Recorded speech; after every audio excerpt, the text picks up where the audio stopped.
Asia के लोगों का क्रिकेट एंटरटेनमेंट का सबसे बड़ा जरिया माना जाता है। यही वजह है कि एशिया के लोगों के अंदर क्रिकेट को लेकर सबसे ज्यादा दीवानगी देखी जाती है।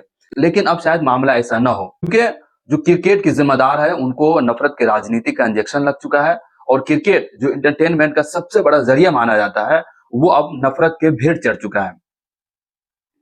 जैसा कि आप लोग जानते हैं कि 7 फरवरी 2026 को T20 वर्ल्ड कप होने वाला है और ऐसे में बांग्लादेश की तरफ से जो वहां के खेल सलाहकार नजरुल हसन है उनकी तरफ से एक बयान आया जिसमें ये कहा गया कि इस बार बांग्लादेश T20 वर्ल्ड कप का हिस्सा नहीं बनेगी। इस चीज को लेकर उसका तर्क ये है कि हमारे हमारे क्रिकेटर या पत्रकार या दर्शक जब जाएंगे तो उसकी सुरक्षा कैसे होगी, सुरक्षा को लेकर उनका कंसर्न है कि वो कैसे यकीनी बनाया जाएगा। बांग्लादेश क्रिकेट बोर्ड की तरफ से ये भी कहा गया है कि इस इवेंट को भारत से श्रीलंका शिफ्ट कर दिया जाए, फिर हम इस टीम का हिस्सा बनेंगे, इस खेल का हिस्सा बनेंगे। उसके बाद आईसीसी का इसमें जवाब आया। आईसीसी ने कहा कि इतनी जल्दी इसको बदलना ये संभव नहीं, मुमकिन नहीं है। वहीं आईसीसी ने बीसीबी को ये भी कहा, जो बांग्लादेश की क्रिकेट बोर्ड है उसे ये भी कहा कि अगर आप इस टीम का हिस्सा नहीं बनते हैं तो फिर आपकी जगह किसी दूसरी टीम को हिस्सा बनाया जाएगा।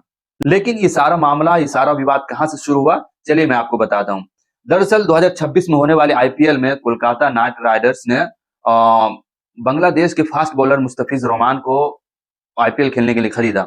उसके बाद कुछ दिनों के बाद बांग्लादेश में हालात खराब हो गए, जहां हिंदुओं पर अत्याचार होने लगे। कई सारे ऐसे वीडियोस फोटोज आई जहां मॉब लिंचिंग की वीडियोस फोटोज आई।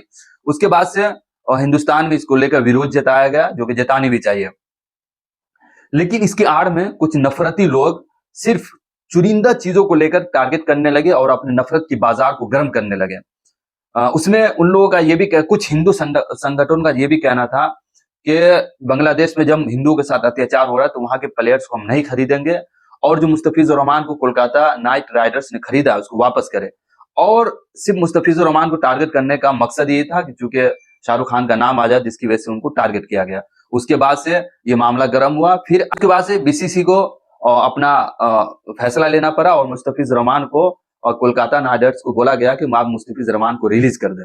यहीं से सारा विवाद शुरू हुआ।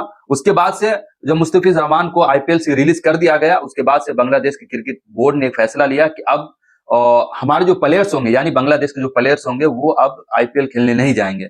उसके बाद से T20 का अनाउंस हुआ। उसके बाद से सारा विवाद शुरू हुआ। लेकिन इन तमाम चीजों को लेकर आपकी क्या राय है? क्या सच में क्रिकेट को अब नफरत की नजर लग चुकी है और जो क्रिकेट जो सबसे बड़ा एंटरटेनमेंट का जरिया माना जाता है, क्या अब वो नहीं है? इस बारे में आप क्या सोचते हैं? आप हमें कमेंट करके जरूर बताएं। बहुत शुक्रिया।